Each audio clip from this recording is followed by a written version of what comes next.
penegakan hukum kita masih lemah. Masih lemah. Masih lemah. Terkait dengan narkotika? Iya, masih lemah. Narkotika masih dan akan menjadi musuh negara dan juga kita semua. Bukan hanya merusak fisik, akan tetapi dapat merusak psikis bagi penggunanya.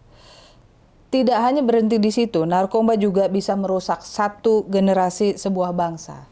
Sayangnya, sadar atau tidak, kita masih saja mengecilkan bahaya narkoba yang efeknya tidak hanya untuk si pengguna, tapi untuk bangsa ini. Menyambut Munas ketiga Granat, kali ini bersama dengan saya, hadir narasumber saya yang namanya sudah tidak asing lagi untuk para teman-teman hukum ID, terutama dalam hal pemberantasan narkotika. Beliau sudah malang melintang dan bahkan juga cukup keras waktu beliau memimpin satu institusi di lembaga. Bapak Togar M. Sianipar. Apa kabar Bapak? Baik, sehat-sehat. Saat ini Bapak adalah sebagai Ketua Dewan Pendiri. Pembina di Granat. Di Granat. Gerakan Nasional Anti Narkotika. Ya. Dan sepak terjang Bapak untuk memberantas hal yang satu ini itu kita tidak perlu ragukan lagi kan. Gitu. Ya betul. Pak, dulu mungkin Bapak masih memakai baju besi jadi agak sedikit sungkan atau terbatas gerakannya dengan regulasi atau peraturan di institusi yang Bapak pimpin. Kalau sekarang kan sudah memang pure ini ya. Saya mau tanya tentang pendapat Bapak tentang organisasi Granat ini yang usianya sudah 23 tahun dan semakin dewasa semakin baik dan semakin menunjukkan bahwa Granat itu kuat dan Granat ada untuk negara. Silakan. Ya, satu hal tadi saya ingin tanggapi dulu mengenai pada waktu masih dinas ada keterbatasan. Ya tentu mungkin barangkali hanya keterbatasan dalam hal ini ucapan aja ya. Kalau keterbatasan bergerak itu ya berangus. Tetap itu, ya. Tetap tegas itu nggak boleh itu. Jadi yang sekarang ini hanya pensiun dari pengabdian sebagai aparat, ya. Tapi kalau dalam pengabdian itu tidak boleh pensiun. Pengabdian tanpa batas. Pengabdian tanpa batas. Jadi tidak boleh pensiun. Dan itu memang saya tekadkan itu. Karena sejak saya lulus dari Akabri bagian kepolisian, saya ditempatkan di kota kecil Ciamis. Kabupaten Ciamis lah katakan ya. Ya waktu itu masih meliputi Banjar, meliputi Pangandaran yang sekarang sudah menjadi kabupaten.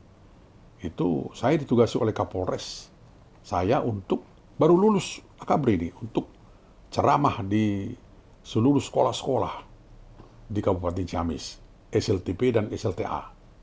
Begitu. Jadi artinya tertanam betul dalam hati saya itu tentang bahaya narkotika bagi bangsa ini, khususnya bagi generasi muda. Nah, oleh karena itu setelah saya pensiun, memang saya sudah katakan kepada waktu itu Bung Henry, karena ketika saya Kapolda di Bali, saya pernah mencanangkan bersama Forkopimda waktu Muspida di Provinsi Bali ada Banar, Bali Anti Narkotika. Banar.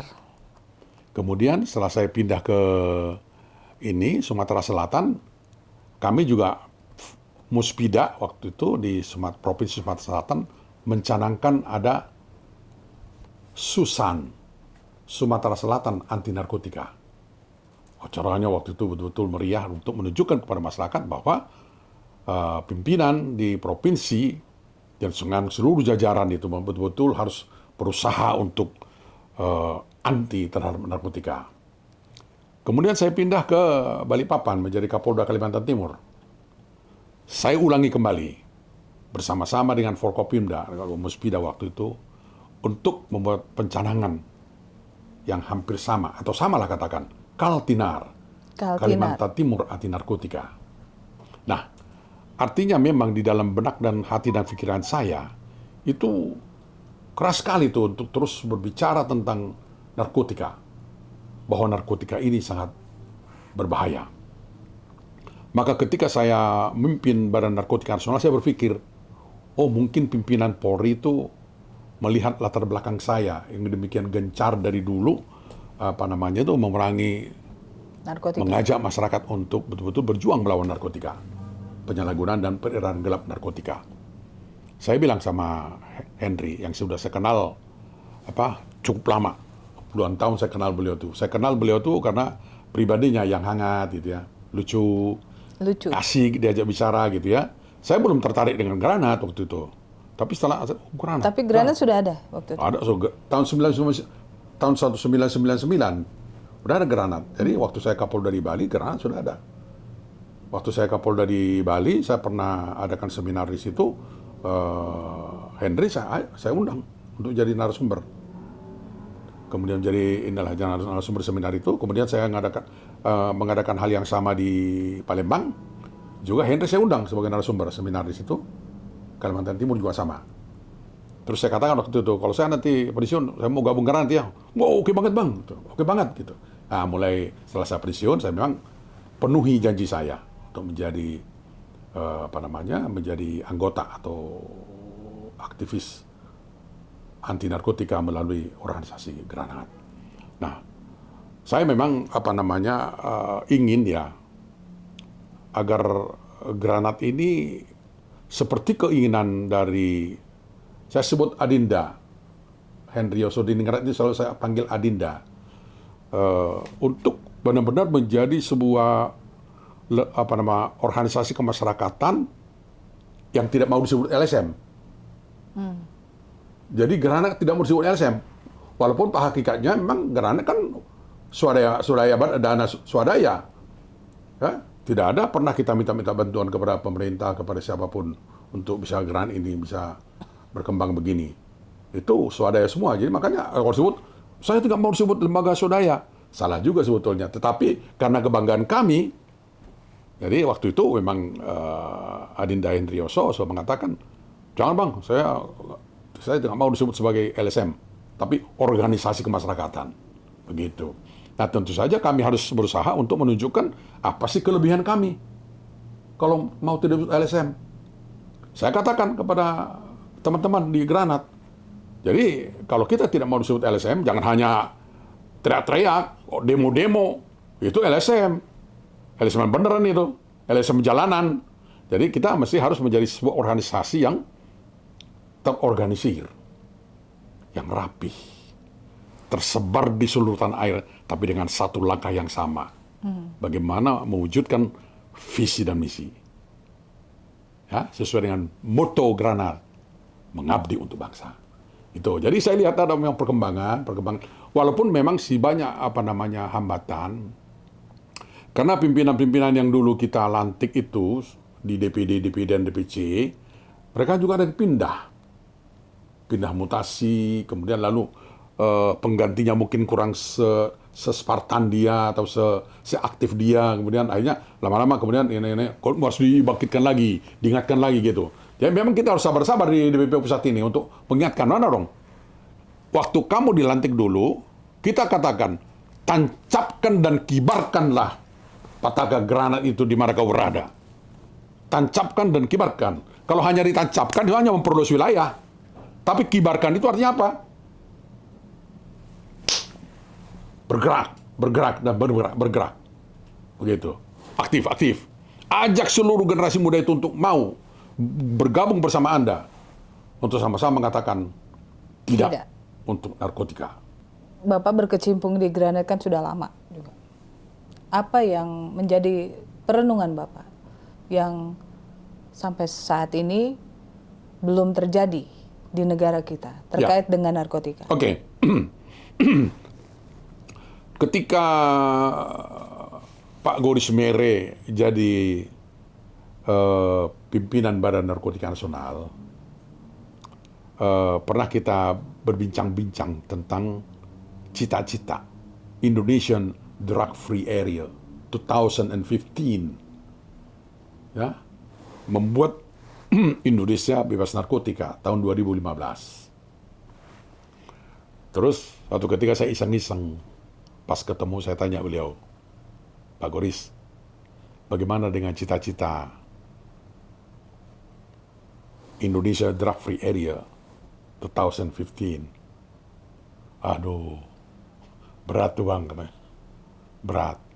Kita sudah berusaha, memang betul BNN berusaha itu dengan sesuai dengan dukungan anggaran yang ada lah tentunya ya. Tapi saya lihat memang gerakan dari Pak Goris Mere dengan para bapak-bapak pimpinan BNN sesudah saya, memang mereka berusaha sekuat tenaga. Tetapi banyak sekali faktor-faktor yang tidak mendukung. Salah satunya? Contoh misalnya gini, penegakan hukum kita masih lemah. Masih lemah.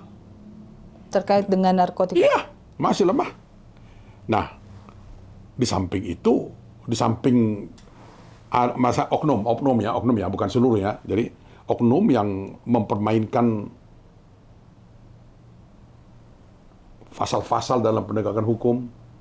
Regulasi itu ya? Ya, jadi artinya itu katakanlah ketika menangkap yang mestinya itu menyimpan atau juga menjadi pengedar, tapi jadikan menjadi pemakai, bisa contoh seperti itu.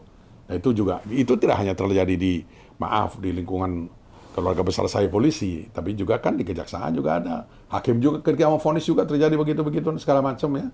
Dan tidak satu dua atau tidak sedikit penegak hukum baik di kalangan penegak hukum itu yang terlibat menjadi penyalahguna dan juga mungkin barangkali juga pengedar. Dan itu jadi kemudian lalu kita lihat, cobalah lihat hukuman mati. Itu kan tetap menjadi kontroversi. Hukuman mati ya. Padahal hukuman mati jelas dalam hukum positif Indonesia itu jelas masih ada. Tapi setiap kali terjadi akan diadakan atau adakan pelaksanaan eksekusi hukuman mati, justru rame. Terutama dari teman-teman saudara-saudara kita, para aktivis HAM. Dengan menyebut bahwa mengambil nyawa manusia itu hak prerogatif dari Tuhan. Jadi tidak ada hak manusia mengambilnya. Itu alasannya. Apakah mereka lupa bahwa ketika kita bicara tentang hak asasi dia, si terhukum ini, dia pernah ingat gak hak asasi manusia yang telah menjadi korban? Korban mati karena OD, korban cacat seumur hidup, dan korban keluarganya diakibatkan oleh anggota keluarganya yang menjadi penyalahguna narkotika. Ancaman terhadap masa depan bangsa ini, sadar nggak mereka itu? Itulah kita bicara tentang hak asasi. Itulah yang diusahakan oleh teman-teman dari para aktivis HAM. Jadi tiap kali ada mau hukuman mati selalu menjadi persoalan. Dibenturkan antara hak asasi manusia orang ini dengan hak asasi manusia para korban-korban ini. Terbentur bagi kita. Kok mereka nggak mikir sih? Gitu. Jadi makanya banyak yang sudah dieksekusi mati, divonis mati dalam sidang pengadilan yang sudah melalui tahap-tahap, mungkin banding, mungkin kasasi dan segala macam lah itu ya. Tapi kemudian tidak dilaksanakan. Bahkan ada yang sudah divonis mati melakukan lagi di penjara.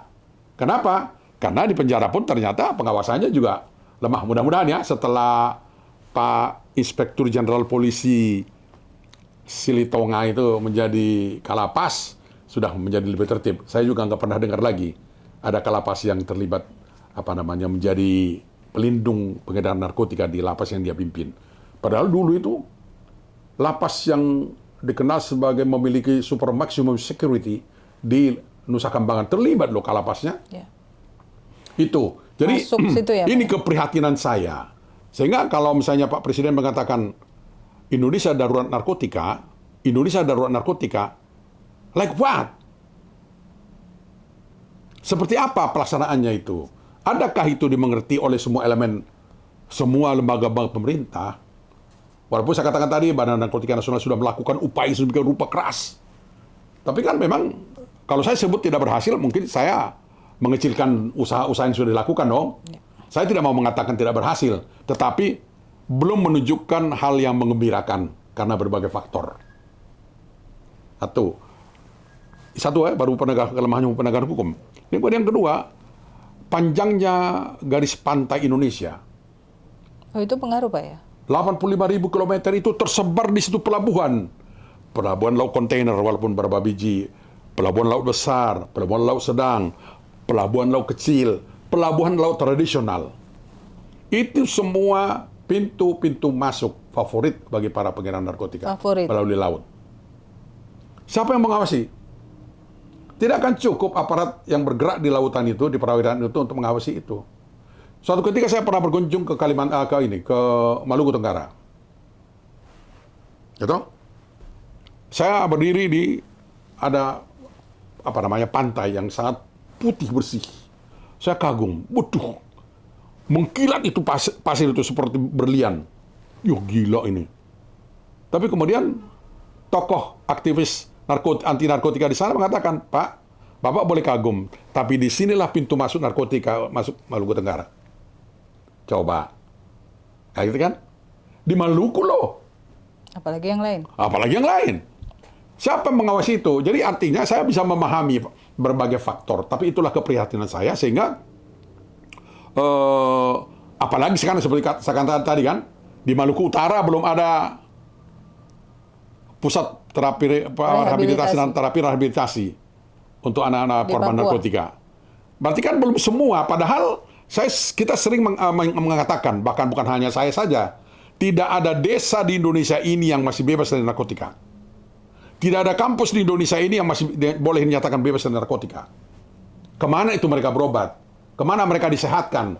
Padahal mereka punya hak untuk memiliki masa depan yang baik, sesuai dengan konstitusi Undang-Undang Dasar kita, pasal 28. Ya. Mereka punya hak untuk hidup. Mereka punya hak untuk masa depan. Sampai di mana itu? Gitu loh. Nah, ini saya katakan tadi, pernyataan Presiden yang berulang kali, Indonesia darurat narkotika. Like what? Seperti apa sih terjemahannya seperti apa? Tetapi saya ulangi, saya tidak hendak mengecilkan arti perjuangan atau arti kerja keras dari Badan Narkotika Nasional, juga kerja keras dari jajaran Kepolisian Negara Republik Indonesia, juga sumbangsih pemikiran, upaya kerja keras dari seluruh teman-teman para aktivis anti narkotika. Saya tidak mengecilkan itu, tetapi faktanya memang belum menggembirakan. Jadi itu keprihatinan saya, sehingga saya akan terus berusaha bagaimana agar gerakan ini menjadi pelopor. Karena kebetulan, mohon maaf nih, saya tidak ingin menyatakan terlalu sombong banget sih, bukan enggak. Ya, Geranak memang paling terkenal lah kalau soal anti narkotika di Indonesia kan. Itu nggak bisa dipungkiri dong. Yeah. Loh, kita punya jaringan, kita punya kegiatan sampai ke luar negeri loh. Yeah. Diakui loh. Diakui oleh lembaga-lembaga internasional loh kita ini loh. Jadi artinya kalau saya katakan ya kita paling menonjol ya teman-teman para aktivis yang lain jangan sakit hati, jangan tersinggung. Ya kira-kira begitu. Sehingga oleh karena itu saya katakan kita masih perlu bekerja lebih keras, lebih serius. Itu. Bukan berarti yang kemarin-kemarin nggak serius gitu. Oh, nggak serius, tapi masih perlu lebih serius. Makanya oleh karena itu coba lihat tema Musyawarah Nasional ketiga Granat apa itu? Melalui Munas ketiga, Granat meningkatkan upaya mewujudkan bangsa Indonesia yang cerdas, yang sehat, cerdas, bermartabat, terhormat ya. Melalui Munas ketiga, Granat meningkatkan upaya mewujudkan bangsa Indonesia yang sehat, bebas, cerdas, dan terhormat tanpa narkoba. Upaya meningkatkan upaya mewujudkan. Jadi terus upaya itu terus ditingkatkan, jangan berhenti, jangan flat. Tidak boleh flat. Harus terus meningkatkan upaya karena tantangan kita juga semakin besar, Saya katakan tadi, panjang pantai 85.000 km ini dimanfaatkan oleh para pengedar untuk masukkan narkotika masuk ke Indonesia. Ya. Dari segala penjuru. Ya. Dan nggak hanya pantai, lepas laut juga dipergunakan oleh mereka, Bapak. Iya. Selat Malaka itu perbatasan. Dan untuk kita ketahui, memang seluruh pantai timur Sumatera itu, tapi terutama Aceh, Sumatera Utara, Riau. Mohon maaf para saudara-saudaraku para nelayan. Mereka lah itu yang menjemput barang itu ke tengah laut dan membawanya ke dalam. Nah, kalau kita tidak membina masyarakat maritim, tidak membina masyarakat nelayan, saudara-saudara kita itu, yang mohon maaf juga mungkin penghasilannya rendah, tergiur dengan upah yang dia dapat untuk menjemput barang itu ke dalam ke kapal yang lego jangkar di tengah laut, itu terjadi. Jadi artinya masih perlu upaya keras. Itu bisa nggak Granat mensosialisasikan atau apapun bentuknya Bapak itu ke mereka bahwa nggak boleh seperti itu, lebih bagus carilah sampingan yang lain gitu atau bagaimana? Nanti, karena begini kita bicara tentang kesejahteraan ya, kita bicara tentang jobless. Tidak bisa kita hanya mengatakan menghimbau, harus ada tindakan nyata. Ya. Dari kalau jangan, jangan. Gimana kalau mereka demo? Terus Bapak kasih makan kami Pak? Kami makan dari mana? Gitu? Berarti harus ada kesinambungan dengan lembaga Harus lain. ada Ya? dong. Artinya masyarakat kita ini maaf nih, saya bukan menyalahkan pemerintah ya. Artinya tuh masyarakat kita ini harus diberi keterampilan agar dia bisa bekerja sehingga tidak menjadi beban bagi orang yang produktif. Itu namanya bonus demografi. Bonus demografi. Bonus demografi. Jadi sekarang jomplang ini. Jumlah orang yang produktif dengan jumlah orang-orang yang tidak produktif jomplang jauh. Ya. Beban bagi orang yang produktif ini, golongan produktif ini terlalu berat untuk bisa memberi makan golongan yang tidak produktif. Bahaya. Sehingga dengan demikian, saya khawatir nanti peluang-peluang kerja, karena Indonesia akan semakin berkembang nih. Upaya Pak Jokowi kan membangun infrastruktur dengan demikian rupa kan, itu akan semakin tersebar terhubung. Gitu. Muncul nanti peluang-peluang kerja. Jangan sampai diisi oleh orang asing. Harus orang kita yang mengisi itu. Nah, bisa mengisi itu dari mana? Orang terampil dong. Ya. Memberi keterampilan pada mereka apa? Pendidikan dong, pelatihan dong. Kan iya. Nah, kalau mereka tidak diberi pelatihan pendidikan pelatihan, bagaimana mereka bisa mengisi peluang-peluang kerja itu? Itulah yang menjadi beban bagi golongan yang produktif. Ya. Itu akan menjadi malapetaka demografi. Tadi Bapak sempat menyinggung masalah tidak ada efek jerah, mungkin seperti itu Ya. dari regulasi yang ada di Indonesia. Kalau menurut Bapak, dan saya pikir itu adalah perenungan Bapak juga yang Ya. jadi Dewan Pembina di Granat, apa yang harus di-upgrade dari regulasi atau peraturan kita di Indonesia yang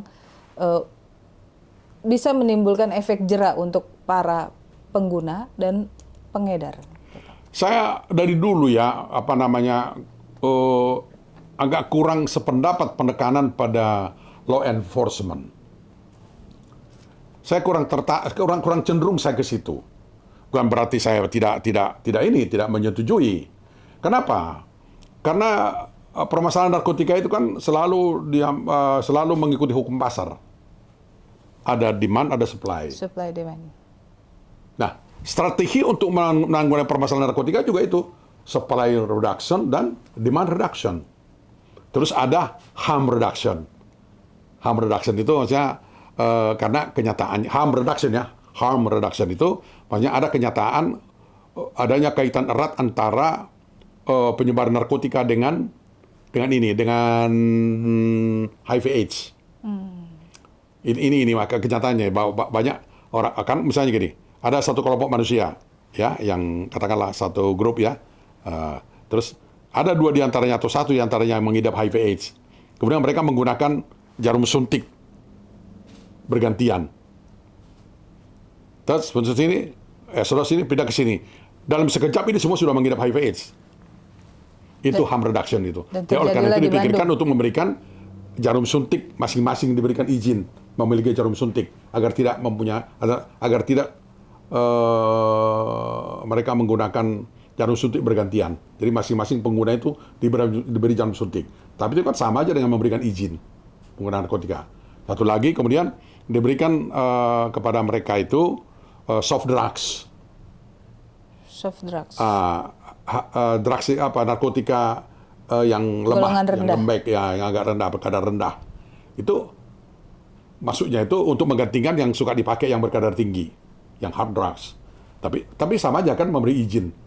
Mau hard drugs, mau soft drugs sama juga tetap berarti narkotika. Menurut Bapak itu ambivalen. Harm reduction. Nah, saya teruskan dulu. Jadi ini supply reduction dan demand reduction. Demand reduction. Supply reduction itu membatasi, mengurangi peredaran dengan cara-cara penindakan secara hukum. Kalau harm reduction meningkatkan upaya penyadaran, pencegahan. Ini penindakan, ini pencegahan. Ini represif, ini preventif dan preemptif. Ini. Kalau saya lebih cenderung pada preemptif dan preventif. Tanpa mengabaikan pentingnya represif. Represif tidak perlu, penindakan tidak perlu. Tetapi saya memberikan penekanan pada preemptif dan preventif. Kenapa? Dengan penekanan pada preemptif dan preventif, mereka sadar melalui advokasi, ya penyuluhan-penyuluhan itu, pendidikan, itu. Nah, mereka diberi kesadaran bahwa narkotika itu berbahaya bagi Anda. Sehingga muncul kesadaran dengan memberi contoh-contoh, no drugs. Say no to drugs. Ada daya tangkal pada dirinya. Ada daya tolak pada dirinya. Semua orang kalau bisa punya daya tolak. Dengan mereka punya daya tolak, punya daya tangkal, maka seberapa banyak pun narkotika ada beredar di sekitar mereka, mereka akan menolak. Itu pikiran saya. Memang dampak dari preemptif dan preventif ini tidak terlalu segera bisa dilihat karena itu jangka jauh. Beda dengan yang represif, penindakan secara hukum. Segera diketahui siapa pelakunya, ininya jaringannya siapa saja, barang buktinya berapa banyak, siapa yang terlibat gitu. Itu lebih diminati oleh para termasuk Anda para jurnalis. Lebih tertarik yang ini daripada yang ini. Karena ini hasilnya jauh ini. Padahal ini jauh lebih strategis. Walaupun harapan kita memang represif berdampak preventif. Harapan kita begitu. Ada efek yang menggentarkan. Ada deterrent effect. Itu. Makanya saya katakan tadi, perlu lebih tegas. Mati. Seumur hidup begitu. Ada deterrent effect. Ada efek yang menggentarkan. Tetapi penyadaran melalui upaya-upaya penyuluhan, pendidikan, pelatihan ini jauh lebih penting. Oleh karena itu di Singapura, beberapa negara termasuk Malaysia, mereka buat itu majalah-majalah yang untuk sejak TK. Sudah ada majalah-majalah yang menggiring mereka untuk mengerti narkotika itu berbahaya. Ada majalah-majalah bacaan-bacaan yang dibuat untuk SLTP, bacaan-bacaan untuk SLTA, untuk mahasiswa. Bagaimana mereka mengerti agar tahu, narkotika itu berbahaya bagi gue dong. Gak mau dong. Kira-kira begitu. Itulah yang dilakukan sebetulnya perlu lebih ditingkatkan. Ya, jadi oke lah, saya ulang kembali. Bukan saya tidak menghargai perlunya law enforcement, penindakan. Tetapi saya lebih mengutamakan perlunya ditingkatkan upaya-upaya preemptif dan preventif. Berarti Bapak melihat ada sisi ambivalen dari pemerintah itu sendiri. Ambivalen itu dalam pengertian di satu sisi dia melarang menggunakan narkoba atau narkotika jenis suntik apa. Tapi di satu sisi dikasih satu-satu jarumnya, itu kan maksudnya sama itu sebetulnya tadi strategi harm reduction. Tadi kan tadinya kan dua. Jadi demand reduction mengurangi permintaan dan supply reduction mengurangi pemasokan. Terus ada muncul harm reduction. Harm reduction itu dikembangkan dari Eropa itu sebetulnya, yang artinya itu karena melihat kenyataan. Wah, ternyata ada keterkaitan antara meningkatnya jumlah penyalahgunaan narkoba dengan meningkatnya jumlah penderita HIV/AIDS. Ini perlu ini. Dari mana datangnya itu? Kaitannya apa? Karena orang-orang penderita HIV/AIDS juga tidak sedikit yang menjadi penyalahguna narkotika. Sehingga ketika mereka kumpul, ada satu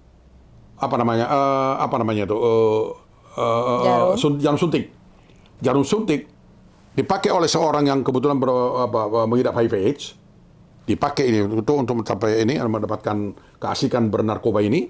Kemudian ganti-ganti mereka pakai. Pada saat yang bersamaan mereka sudah kena virus HIV/AIDS. Dan itu harm reduction itu. Dan terjadi di Bandung ya, Pak? Oh, di Surabaya, di mana kok. Oleh karena itu ini. Tapi saya lihat jadi diterima kok oleh pemerintah Indonesia itu harm reduction. Padahal itu ya memang itu tadi bukan ambivalen, itu sebetulnya memang begitu ininya karena karena pemerintah juga concern terhadap HIV/AIDS, pemerintah juga concern terhadap penderita narkotika, pengedar narkotika itu loh. Jadi, mengapa sebut penderita narkotika? Karena pengedar narkotika itu sakit itu, orang sakit. Nah, jadi dua-duanya concern. Bagaimana caranya untuk bisa mengatasi dua-duanya ini? Jangan sampai terus-terusan satu jalan studi dipakai oleh rame-rame. Padahal orangnya pengidap HIV/AIDS gitu.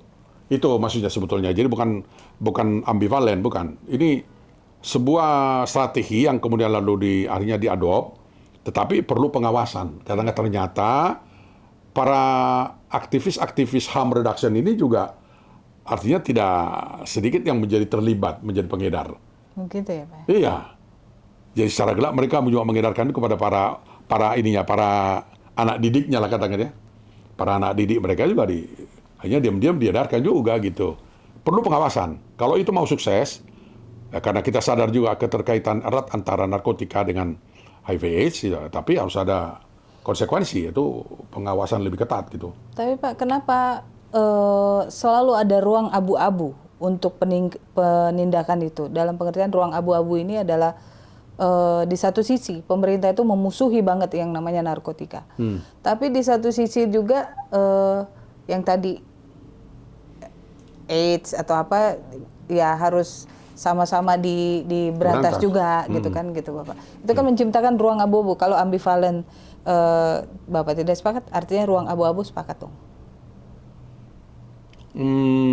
Mungkin bukan ruang abu-abu itu sih. Jadi memang tadi saya katakan tadi, kalau melaksanakan harm reduction itu seolah-olah kan pertama diizinkan orang-orang menggunakan memiliki jarum suntik masing-masing supaya tidak ada penggunaan jarum suntik bergantian dari masing-masing. Terus lalu kemudian orang-orang itu diberi kesempatan menggunakan narkotika lembek, soft drugs. Ya sama saja juga namanya drugs, mau soft mau hard kan sebetulnya itu. Jadi memang ketika harm reduction itu mau diterapkan di Indonesia, banyak juga sih resistensi ada. Ada resistensi, jadi ada perlawanan yang cukup keras. Bahwa tidak boleh itu kan, loh sama saja mengizinkan dia dong menggunakan narkotika kalau gitu caranya kayak gitu. Jadi, tetapi mungkin dengan pertimbangan bahwa HIV/AIDS juga makin berkembang di Indonesia, ya nggak bisa dibohong dong. HIV/AIDS makin berkembang di Indonesia. Nah, terus gimana dong? Apa yang karena narkotika ini sangat penting lalu kita korbankan ini? Ya dua-duanya mesti jalan. Walaupun akhirnya memang kita sadari, oh ya memang ya sebetulnya ya mengizinkan dia menggunakan narkotika. Tapi mudah-mudahan dengan memberikan kesempatan dia menggunakan soft drugs, itu ya mudah-mudahan pelan-pelan dia akan ingin meninggalkan. Tapi sesungguhnya ya, bagi para penderita yang saya alami loh ya, bagi para penderita yang saya alami, pecandu narkotika yang saya alami, memang perlu itu rehabilitasi dan terapi dan rehabilitasi itu menyehatkan dia secara jasmani dan secara psikis. Perlu. Tetapi jauh lebih penting lagi adalah kesadaran dia sendiri. Itu kan upaya terapi rehabilitasi kan dari luar itu. Ya. Ada lembaga-lembaga swasta, lembaga pemerintah yang namanya pusat terapi rehabilitasi. Tapi sebetulnya kembali lagi kepada dirinya sendiri. Dia mau nggak meninggalkan itu? Kalau dia hanya diomong dia ada 1-2 orang sudah masuk dalam lembaga terapi rehabilitasi, kemudian ternyata setelah keluar kambuh lagi, relapse.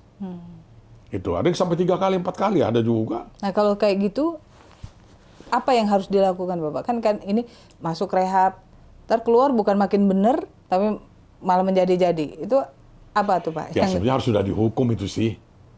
Karena paragrafnya sebetulnya kan di dalam Undang-Undang Nomor 35 tahun 2009 itu kan tentang narkotika itu kan artinya kan mereka tidak boleh dihukum. Tapi kalau sudah berulang-ulang ya. Gray area itu tadi. Ya bukan gray area. Gray area kan? Enggak juga sih. Enggak juga. Enggak, artinya begini. Jadi artinya kalau misalnya 1 kali sudah diberi kesempatan dia untuk mengikuti terapi rehabilitasi, kemudian ngulang lagi, itu kan harusnya sudah waktunya, sudah ada alasan kuat untuk dia. Tetapi kalau Pak Anang Iskandar, Kepala BNN setelah saya itu, dia berkeras sesuai dengan amanat Undang-Undang Nomor 35 tahun 2009, itu semua harus sembuh, sampai sembuh itu tanggung jawab pemerintah gitu. Padahal ada orang yang dengan sengaja dengan sengaja. Itu, sengaja dia. Bahkan kalau kita omongin dia, ya, emang ruginya Bapak apa? Coba. Orang saya yang pakai, sakit hati nggak? gitu kan? Saya yang pakai, saya mati pun, saya yang mati, bukan Bapak yang mati. Uang saya habis, bukan uang Bapak yang habis. Apa urusan Bapak dengan saya? Coba dijawab begitu gimana? Masa saya masih juga harus jangan begitu deh, ya enggak lah. Terus kalau misalnya ada yang ngomong begitu sama Bapak, apa yang Bapak lakukan? Ya ngurus dodo, ya ngurus dada lah. Karena nggak kayak dulu ya Pak? Kalau dulu ya ngurus dodo lah. Gimana ngurus ngurus? dodo. Karena dalam hati saya begini, tiap anak bangsa ini sebetulnya punya potensi untuk dia punya masa depan. Itu di benak saya selalu begitu. Tiap anak bangsa asal diberi kesempatan dan didorong, diberi keterampilan, diberi pengetahuan, dia punya potensi untuk menjadi anak emas bangsa ini.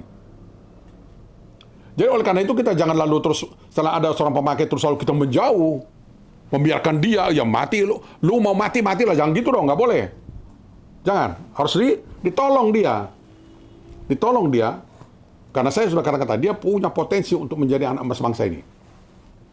Asal kita mau menolong dia, memberi kesempatan dia, memberi dia pendidikan, memberi dia keterampilan untuk dia bisa bekerja. Gitu. Kata kuncinya berarti memberikan kesempatan ya. Iya, ini kan undang-undang konstitusi loh. Iya. Undang-undang Dasar 45 loh, pasal 28 A sampai Z, A sampai J. Wow, tiap anak bangsa itu, tiap anak Indonesia itu mempunyai hak untuk mempunyai masa depan. Begitu. Ya. Pak, beberapa hari lagi kita akan menyambut Munas Granat ketiga. Semakin dewasa, dia akan semakin mantap dan tidak tergoyahkan. Ya. Apa harapan Bapak ke depan untuk Granat? Begini, jadi dengan Munas ketiga ini kita akan lebih berupaya ya. Harapan saya seluruh anggota Granat dimanapun berada saat ini, baik yang ikut maupun tidak ikut dalam musyawarah nasional, yang ikut tentu mendengarkan langsung, gitu. Yang tidak ikut tentu mereka akan dapat dari teman-teman yang ikut. Ya, untuk lebih sadar bahwa bangsa ini masih terus berjuang untuk menyelamatkan bangsa ini. Bangsa ini berjuang untuk bangsa ini. Ya, bangsa ini, kalau bangsa ini berjuang itu berarti termasuk pemerintah itu, karena pemerintah juga bangsa. Ya, bangsa ini berjuang untuk bangsa ini, untuk menyelamatkan bangsa ini dari bahaya penyalahgunaan narkotika.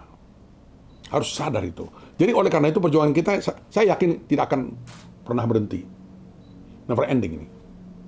Karena bahaya itu akan terus datang. Jadi kalau kita mengatakan terwujudnya masalah Indonesia yang bebas narkotika itu memang ya kan ultimate goal. Ya tujuan akhir. Tapi mungkin untuk benar-benar bersih dari narkotika sih enggak lah. Karena apa? Karena bukan hanya Indonesia yang mengalami. Seluruh bangsa di dunia ini, seluruh pemerintahan dan negara di dunia ini menghadapi hal yang sama. Dan Anda harus tahu, Indonesia kan bukan negara tertutup. Bukan bangsa yang tertutup. Terbuka. Posisi Republik NKRI ini kan di antara dua benua, dua samudera. Terbuka, datang masuk dari berbagai penjuru dunia. Ada yang pemakai narkotika, ada yang pengedar narkotika, ada segala macam itu. Ya, artinya ancaman ini akan terus ada. Jadi kalau kita berhenti, bosan, menurunkan semangat, ini sangat berbahaya bagi masa depan Indonesia yang disebut dengan menyongsong Indonesia Emas. Oleh karena itu, saya harapkan melalui Munas ini, kita semakin sadar bahwa pemerintah berharap banyak. Berharap banyak dari Granat ini. Berharap banyak dari Granat ini dalam kiprahnya untuk ambil bagian di dalam menyelamatkan bangsa Indonesia, khususnya generasi muda, dari bahaya penyalahgunaan narkotika. Itu. Jadi jangan kita ikut-ikutan hanya gagah-gagahan pakai gini. Jangan hanya gagah-gagahan berfoto. Jangan hanya itu. Boleh gagah, ini penting karena ini semangat ini ya, kebanggaan. Tetapi jauh lebih penting daripada itu adalah berbuat, berpikir dan bekerja. Terorganisir, well organized dan well management itu. Jadi jangan sama, kalau kamu harus sama LSM. Oke, buktikan itu. You harus punya kelebihan tuh, punya keistimewaan. Jangan hanya ikut-ikutan begini, apa itu? Nggak, berpikir bekerja secara terorganisir untuk mewujudkan visi. Gitu, itu harapan saya ya, supaya orang Granat sadar. Jadi, apa namanya itu, kalau hanya di WA grup itu hanya lucu-lucuan, what for? Hanya lucu-lucuan aja. Nah, bicara dong tentang bagaimana membesarkan Granat. Gitu, itu benar. Dalam kesempatan kali ini, Bapak mau pesan apa untuk para ketua DPC dan DPD yang menjadi tombak utama? Ujung tombak utama dari Granat ini. Apa yang Bapak mau pesan? Karena di DPP itu kan pengendali ya, penetapan kebijakan dan strategi.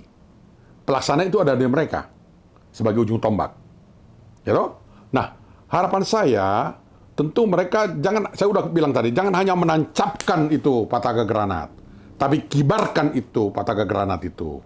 Jadi jangan hanya memperluas wilayah, melantik DPD, melantik DPC, melantik DPAC, akan DPAC ada. Jadi DPP, DPD, DPC khusus itu di pondok-pondok pesantren, di tempat-tempat kerja itu DPC khusus.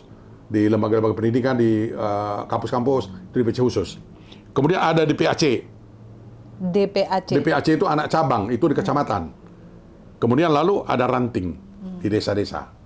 Itu semua ini menjadi ujung tombak yang sangat menentukan. Jadi harapan kita memang mereka berkibar, bekerja, merangkul itu generasi muda di daerah masing-masing. Sadarkan mereka, ikutkan mereka menjadi warga Granat. So, mereka tahu ada tanggung jawab moral. Granat, Gerakan Nasional Anti Narkotika.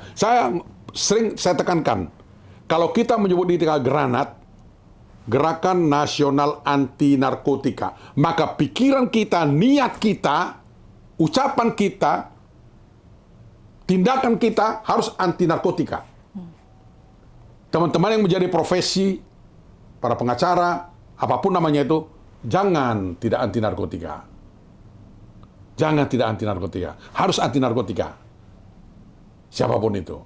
Ya, jadi oleh karena itu saya harapkan sekali para anggota Granat itu betul-betul bersih dari ini narkotika, baik sebagai pemakai maupun sebagai pengedar, apalagi sebagai produser. Gitu. Nah, ini kemudian ya itu tadi, jadi karena memang sudah ada 35 ya provinsi ya. 35, 36. Di Papua sudah 4. Ya. Nah, dari berarti udah 36 ya, 36 kali ya. 36. Ya, 36. Artinya harapan kita supaya seluruh DPD ini, seluruh provinsi membentuk DPD yang betul-betul memang concern. Ya. Tapi sudah ada kan Pak, di setiap provinsi kita sudah ada ya? Ada sih, ada. Cuma itu saya katakan tadi ada yang masih belum greget itu ya, belum menunjukkan kiprahnya. Jadi ada yang maaf nih, ya masih hanya sekedar berpakaian gitu. Yang tentu itu sangat saya sesalkan ya. Tapi start engine kan ada di DPP. Ya, DPP. Itu makanya oleh karena itu saya berbicara keras begini karena saya ingin mereka juga mendengarkan ini. Ya. Bahwa itu jangan hanya gagah-gagahan aja begini-begini. Pakai ini. Ya, tapi betul-betul mereka harus punya keterpanggilan. Ya. Kalau saya katakan sih, saya sudah mewakafkan diri saya untuk gerakan anti narkotika ini. Jadi saya akan tutup sampai kapanpun, sampai saya dipanggil Tuhan, dimasukkan, akan saya tetap menjadi orang-orang yang sangat concern terhadap gerakan anti narkotika itu. Baik. Ada yang mau Bapak sampaikan lagi terkait dengan Munas ketiga Granat? Ya mungkin barangkali itu udah cukup lah itu apa yang saya sampaikan tadi. Ya, kita manfaatkan Musyawarah Nasional ketiga atau Munas ketiga Granat ini menjadi forum yang sangat penting bagi kita untuk menyatakan ada perubahan yang harus kita lakukan ke depan. Jangan lagi kita menjadi organisasi yang hanya sekedar berorganisasi, berhahahi. Tapi jadikanlah organisasi ini sebagai organisasi yang betul-betul, saya katakan, berpikir, bekerja secara terorganisir. Kembangkan secara kreatif apapun cara-cara yang Anda lakukan dalam mengayunkan strategi Granat untuk merangkul generasi muda kita agar mereka sadar sejak awal bahwa narkotika sangat berbahaya bagi dirinya, berbahaya bagi keluarganya, berbahaya bagi masyarakatnya, berbahaya bagi lingkungannya, dan berbahaya bagi bangsa dan negaranya. Itu menjadi penting. Jadi jangan Munas ini hanya sekedar berkumpul, hahi-hahi, tapi lakukanlah. Pikirkan sesuatu yang berarti bagi kebesaran Granat ke depan. Baik, Bapak, terima kasih waktunya. Semoga semangat dari Bapak ini dapat ditulari oleh Ya, semua ketua DPD, DPC, dan ketua-ketua sampai ketua ranting. 75 tahun. Kita masih 55 ya, semangat. Wajah juga masih 55, belum 75.